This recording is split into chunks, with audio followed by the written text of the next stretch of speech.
Alright, so today you are going to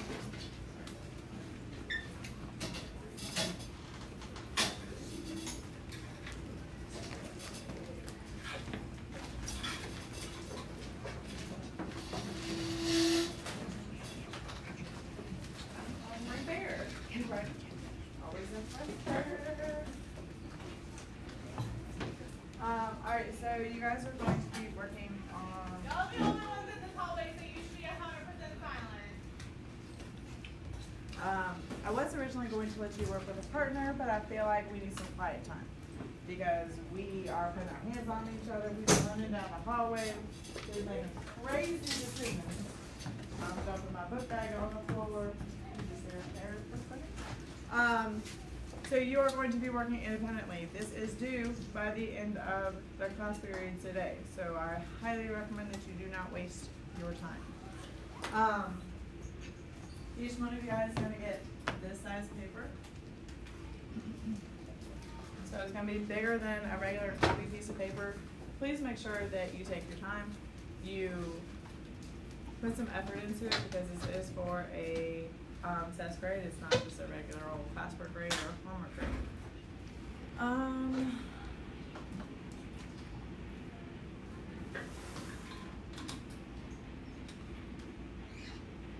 So we are going to watch this video, and I will have to check for sure. I thought I linked it on Canvas, but I don't know because it wasn't there today. So this is the project that you guys are going to be doing, and it's a modified version of what originally the project was supposed to be. But essentially, you guys are going to be making a visual of the seasons.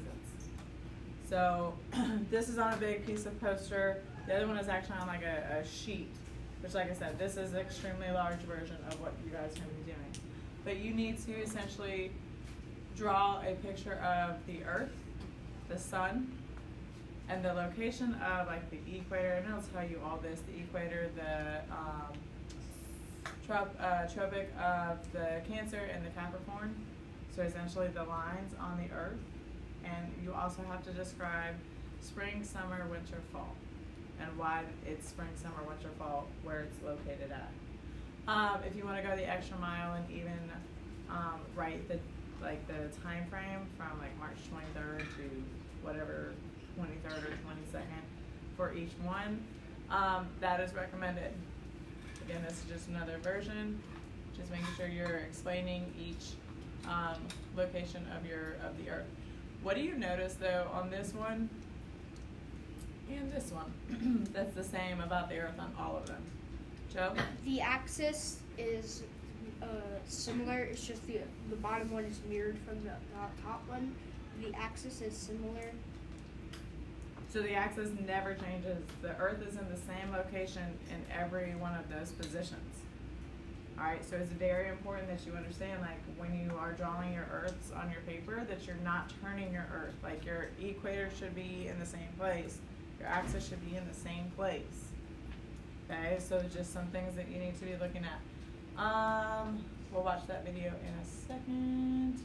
So essentially, this is the project. These are the things you have to have on your visual. You have to have the sun, the Earth at each of the start of each spring, the orbit, the direction it's going, so if it's going to the left or to the right, whichever one you decide. The Earth model should have the following labels. So you should have North Pole, South Pole. Those should be pretty easy.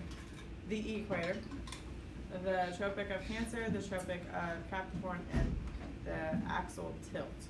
So just however you decide to tilt it. Okay, so really, 1, 2, 3, 4, super simple.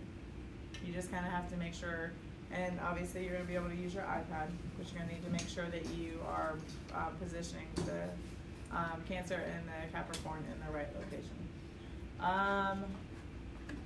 And that's all you need from here.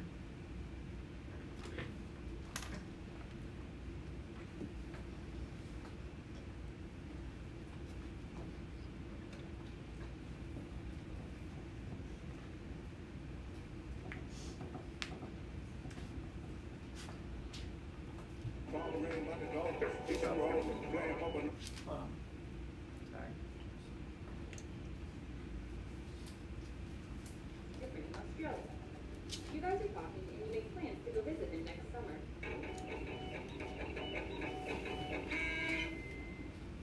Imagine that you live in North America, and one day you call up your friend in Australia.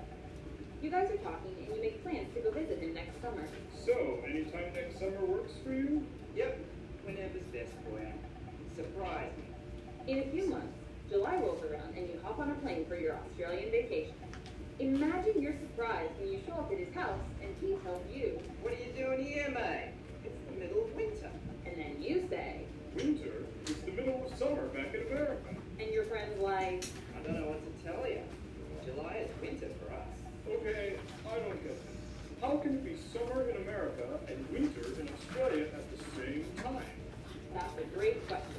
I think we can help you out with that. To answer this question, we have to zoom way back and start with a top-down look at the Earth's orbit around the sun. Oh, by the way, everything you see in this video isn't to the correct scale. Now, the Earth's orbit isn't a perfect circle. It's actually an ellipse. You usually see it drawn like this. Lots of people think, Hey, this must be why we have seasons. When the Earth is close to the sun, we have summer. And when the Earth is far away from the sun, we have winter. but that's actually not true. If that were true, it would be summer in America and Australia at the same time. And we know that's not the case. Exactly. The way we've drawn Earth's orbit here is really exaggerated. People just draw it that way to highlight the extremes. In actuality, there's a relatively small difference between the Earth's closest and furthest points from the sun. If we draw Earth's orbit with the correct shape, it looks like this. You can see it's actually pretty circular, but it's not perfect. So it's not the closeness of the Earth to the sun that causes the seasons. To see what's actually at work, we have to look at the orbit from the side. In our side view, the Earth is revolving around the sun in this orbital plane here. It takes 1 year to go through a full orbit, 365 days. Remember, at the same time, Earth is rotating on its axis once every day. The important thing, for the seasons at least, is that the Earth actually isn't straight up and down. It's tilted at an angle of 23.5 degrees. So, when the Earth is on this side of the sun, the northern hemisphere is angled away from the sun. The southern hemisphere is angled toward the sun. When the Earth is revolving around the sun, it stays tilted in the same position. The axis doesn't wiggle around or anything. It just stays fixed in a certain direction.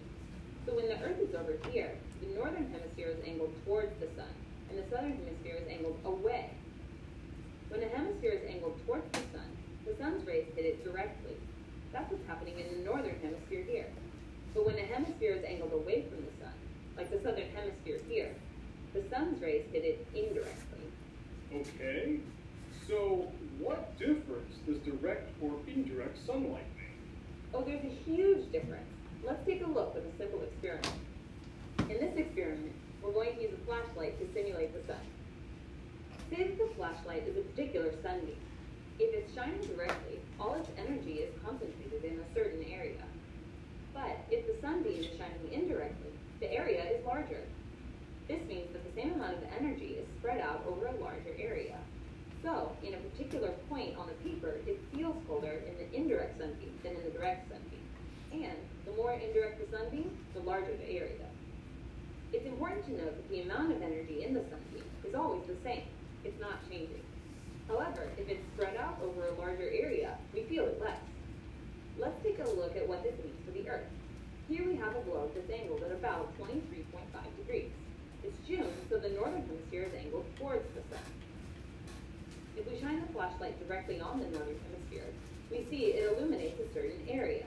But when we move the flashlight to shine indirectly on the southern hemisphere, we see that it's illuminating a larger area, just like we talked about. So let's put it all together. When the northern hemisphere is tilted towards the sun, it's receiving direct sunlight. It feels warmer, which means it's summer there. And the southern hemisphere is receiving indirect sunlight, which means it feels cooler. That's winter.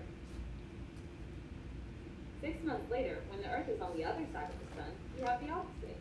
It's the southern hemisphere receiving direct sunlight, so it's summer there. And the northern hemisphere is receiving indirect sunlight, so they're having winter. And now you know the reason for the seasons. Awesome. So it's not how close the Earth is to the sun that matters, but instead it's the tilt of the Earth. Which is also why it's winter in Australia at the same time as it's summer in America. You got it. Well, I think this has been the most educational vacation I've ever had. And there's so much more to talk about. Did you know that the Earth... You know, I actually think I'm good for now. Oh, okay.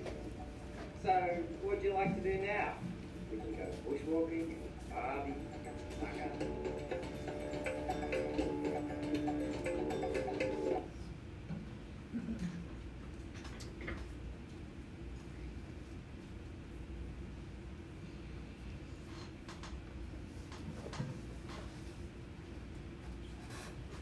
Alright, so I am going to leave this up here for you guys just so you can kind of see what you need to have on there. Again, you can use your iPads and research anything that you need for that. Go ahead and get started. The very first thing you need to do is pick a side and put your first name, last name, and date on it, and then flip it over. Because I had a exit ticket turned in today that I have no idea whose it is. I think it's from Secretary, but just make sure you get your name on it so that you actually get credit for your work. You need to add color. You need to add, make sure the information is legible. Some of you guys start writing really fast, and then I can't read anything that you write. Isabella, go to the office. If we don't get it done by today, can we bring it home and work on it at home? Yes, but it is due tomorrow, like no matter what.